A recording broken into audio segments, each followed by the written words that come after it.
मित्रों, मैं हूं देवेंद्र रावल। प्रियंका गांधी यूपी के चुनाव मैदान में क्या कूदी, मादों मीडिया में भूचाल सा आ गया। सबने अपने अपने तरीके से विधानसभा चुनाव में हार जीत के क्यास लगाने शुरू कर दिए। वैसे फिलहाल हार जीत की दौड़ की प्रथम पंक्ति में भाजपा और सपा तथा दूसरी पंक्ति में कांग्रेस और बसपा नजर आ रही है। मीडिया और ख़ासतौर पर इलेक्ट्रॉनिक मीडिया में इन दिनों इस मुद्दे पर खासी बहस छिड़ी हुई है। सिर्फ गोदी मीडिया ऐसा है जो लगातार इस बात पर जोर दे रहा है कि प्रियंका गांधी का चुनाव पर कोई खास असर नहीं होला। हालांकि दूसरे मीडिया कर्मियों ने तो प्रियंका को लेकर अलग ही क्यास लगाने शुरू कर दिए हैं। जब बहस में सीनियर पत्रकारों के विचार सुनते हैं तो लगता है प्रियंका गांधी कोई करिश्मा कर सकती है। बस यह करिश्मा होने की संभावना ही भाजपा के लिए भी डर का कारण बनी हुई है। सच तो यह है कि भाजपा कार्यकर्ताओं में रह रहकर यह डर पैदा होने लगा है कि कहीं खेल खेल में प्रियंका कोई करिश्मा न दिखा जाए।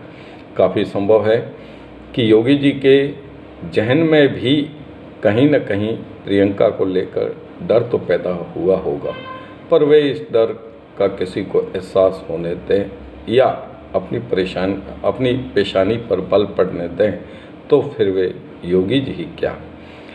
इसी वजह फिलहाल तो योगी जी विधानसभा चुनाव को लेकर बिल्कुल बेफिक्र नज़र आ रहे हैं।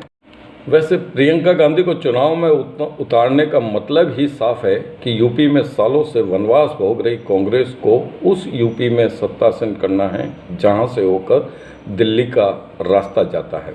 प्रियंका गांधी भी 2019 के लोकसभा चुनाव के बाद वक्त के थपेड़े खाते खाते पॉलिटिकली काफ़ी मैच्योर हो चुकी है, पर भाजपा और योगी जी को हराकर कांग्रेस को सत्ता की कुर्सी तक पहुंचाना इतना आसान भी नहीं है।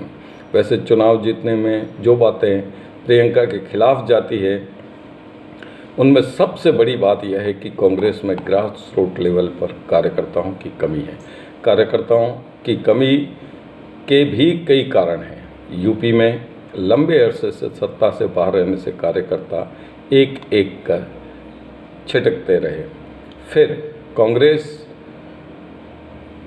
की ठेठ से ये परंपरा रही है कि चुनाव जीतने के बाद ही साथ ही कांग्रेस नेता कार्यकर्ताओं को भूलने लग जाते हैं, सिर्फ और सिर्फ स्वार्थ की राजनीति में जुट जाते हैं। कार्यकर्ताओं पर कोई मुसीबत आने पर भी वे उनकी अनदेखी कर देते हैं।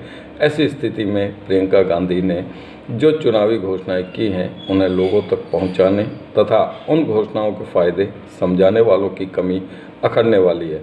हाँ, यदि कांग्रेस जैसा दावा कर रही है उसके मुताबिक यदि कार्यकर्ताओं की फौज तैयार की गई है तो यह प्रियंका के प्रयासों को सफल बनाने में काफ़ी अहम भूमिका निभा सकती है। अब फिर से सवाल यह उठता है कि क्या प्रियंका गांधी उत्तर प्रदेश में कांग्रेस को जीत दिला पाएगी। तो दोस्तों, यहाँ यह क्लियर कर देना चाहता हूँ कि वैसे फ़िलहाल ऐसे आशा नज़र नहीं आ रहे हैं, पर कहते हैं ना कि चुनाव और क्रिकेट के नतीजों के बारे में कुछ नहीं कहा जा सकता। कब कौन सी टीम का पलड़ा भारी हो जाए, कब कौन सी पार्टी जीत के मुहाने पर पहुंचकर हार जाए, कुछ नहीं कहा जा सकता। बेशक यूपी में बीजेपी और सपा का तगड़ा आधार है, ग्रास रूट लेवल पर कार्यकर्ताओं की फौज है जो चुनावी प्रचार को अंजाम तक पहुंचाने के लिए सक्षम है। कमोवेश यही हाल बसपा का है, पर कांग्रेस के मामले में यह बात नहीं है। कांग्रेस के पास कार्यकर्ताओं की कमी है और यह बात जग जाहिर है।